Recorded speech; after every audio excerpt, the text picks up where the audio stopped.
Доброе утро, Якутия! Уже совсем скоро Новый год. На улице чувствуется морозец, и самое время ознакомиться с тем, что происходит на основных площадях города. Как там наши зеленые красавицы-елочки.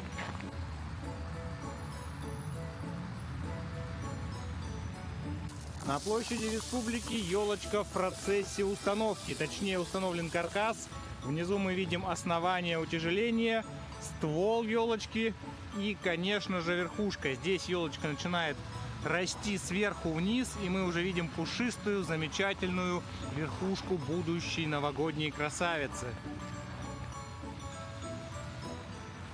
Мы знаем, что пройдет совсем немножечко дней, может быть уже завтра, послезавтра елочка будет полностью в сборе и заиграет своими разноцветными огнями, даря нам всем замечательное волшебное новогоднее настроение. А сейчас секундочка волшебства. Опа! А теперь мы находимся на площади Орджоникидзе, и здесь вовсю кипит работа по озеленению елочки.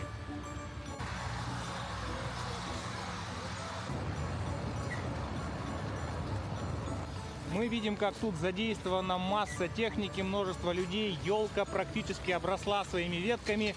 Наверху уже блестит в лучах солнца надвершие. На этой елочке процесс идет очень быстро. Здесь также можно увидеть плиты-утяжелители, балластные в основании елки, чтобы она у нас стояла ровно и крепко. А еще здесь уже проложен такой металлический рельс, по которому будет подводиться питание для освещения нашей елочки.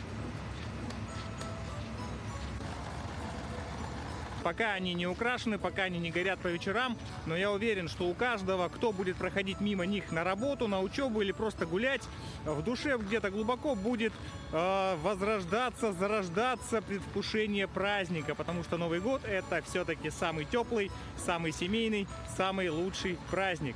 С наступающим!